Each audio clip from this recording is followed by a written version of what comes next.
ইরানের সঙ্গে যে যুদ্ধ, সেটি কি আপনি কি মনে করছেন যে এটা ইরানের সঙ্গে সর্বশেষ যুদ্ধ যেটা হওয়ার কথা 7টার মধ্যে একটি?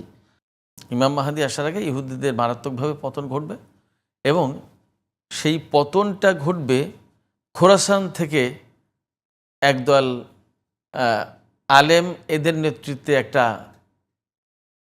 দল গড়ে উঠবে, একটা গ্রুপ তৈরি হবে, গ্রুপের নেতৃত্ব দেবে এবং এই খোরাসানটা এবং তারা কালো পাগড়িধারী থাকবে। যে ইসরায়েল মধ্যপ্রাচ্যের জন্য একটা বিস্ফোরা দীর্ঘদিন থেকেই, সেই ইসরায়েলের সঙ্গে মধ্যপ্রাচ্যে অনেকগুলো দেশে যে বলা হচ্ছে যে এখানে একটা কথা আছে যে 7টা যুদ্ধের কথা বলেছিল, এর মধ্যে 6টা যুদ্ধ শেষ হয়ে গেছে। ইরানের সঙ্গে যে যুদ্ধ, সেটি কি আপনি কি মনে করছেন যে এটা ইরানের সঙ্গে সর্বশেষ যুদ্ধ যেটা হওয়ার কথা 7টার মধ্যে একটি?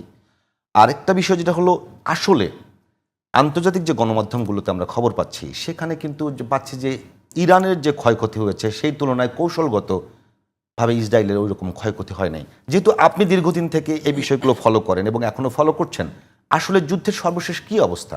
আমি এইটুকু জানি যে একটা ধর্ম বিশ্বাস আছে ইহুদিদের ভেতরে যে তারা 80 বছরের বেশি ইহুদি সম্প্রদায়ের কোনো ক্ষমতা স্থায়ী হয়নি, রাষ্ট্র ক্ষমতা কখনো টেকেনি 80 বছরের বেশি। সেক্ষেত্রে 1948 সালে যে ইসরায়েল নামক বৈধ হোক অবৈধ হোক যে রাষ্ট্রটি গঠন হয়েছে, সেই রাষ্ট্রটির বয়স এখন তাহলে ওপাশে 52 বছর, এপাশে 24 বছর। তার মানে হচ্ছে 50 আর 24 কত? আপনার 74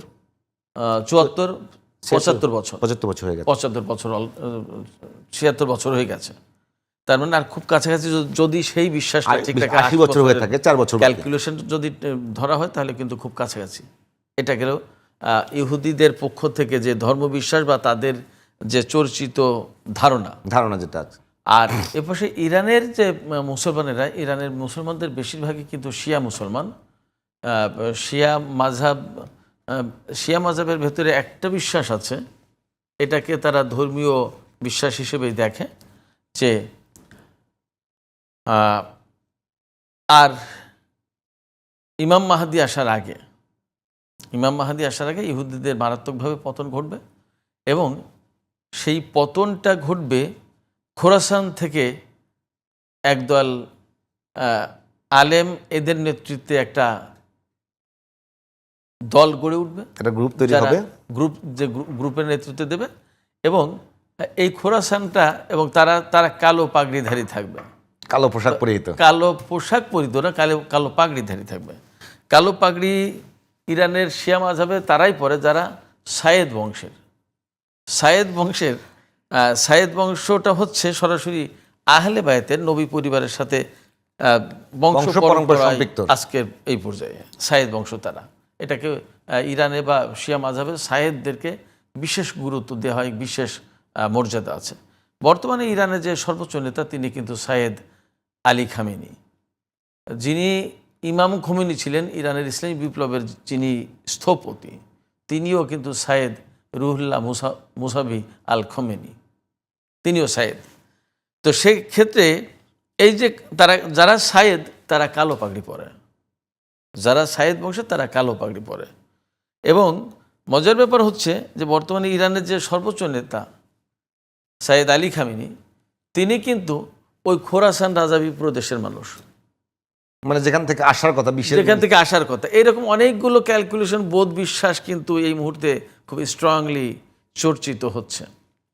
তো সেই জায়গা থেকে শিয়া মাযহাবের ভেতরে এক ধরনের বিশ্বাস আছে যে ইসরায়েল রাষ্ট্রের আর খুব বেশি দিন অস্তিত্ব থাকবে না এবং ইরানের নেতারা অনেকেই সামরিক বেসামরিক বিভিন্ন পর্যায়ের আলেম উলামারা বা রাষ্ট্র ক্ষমতার সাথে যারা ওতপ্রোতভাবে জড়িত, তারা অনেকেই বলে থাকেন যে ইসরায়েল নামক রাষ্ট্র মুছে যাবে এবং ইরানের প্রেসিডেন্ট, সাবেক প্রেসিডেন্ট আহমদিনেজাদ, তিনি কিন্তু ইসরায়েলকে বিশ্ব মানচিত্র থেকে মুছে দেওয়ার কথা বলেছিলেন।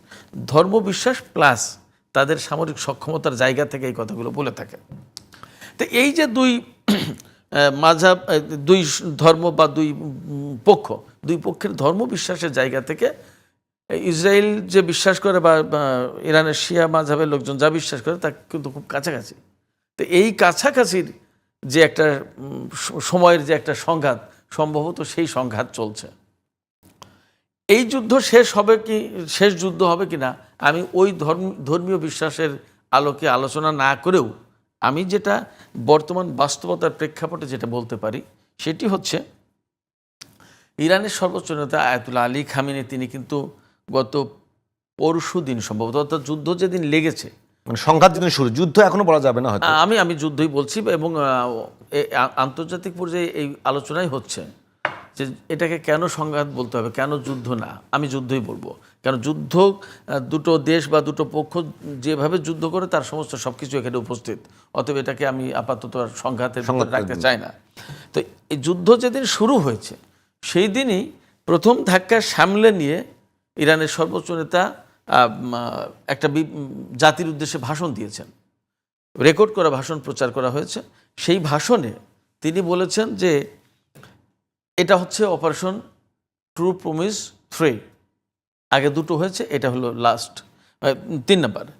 এবং তিনি বলেছেন যে এই অপারেশন ট্রু প্রমিস 3টা আমরা ইসরায়েলের বিরুদ্ধে সর্বশেষ অভিযান হিসেবে দেখতে চাই।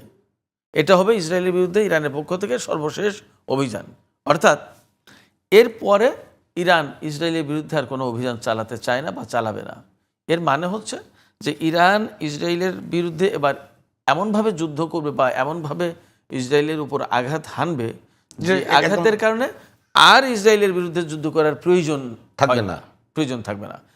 তো এইরকম অনেকগুলো ক্যালকুলেশন, বাস্তবতা বা তাদের ধর্মীয় বিশ্বাস বা সংস্কৃতি চর্চা যাই বলি, এই সমস্ত সব জায়গা থেকে এই যে এই মুহূর্তে যে সংঘাতটা চলছে, এই সংঘাতটা অ্যাকচুয়ালি ইম্পর্ট্যান্ট। এবং আমি ব্যক্তিগতভাবে বহুদিন থেকেই একটা বিশ্লেষণে বলতাম, এখন এই মানে যে সংঘাতটা চলছে, সিরাজ ভাই যেটা বলবেন যে সংঘাতে কিন্তু আমি যে বললাম যেটি যে গণমাধ্যমগুলোতে আমরা যে খবর পাচ্ছি, আমি আসছি ওইখানে। তা আমি যে কথা বলছিলাম সেটা শেষ করে আমি ওখানে আসছি।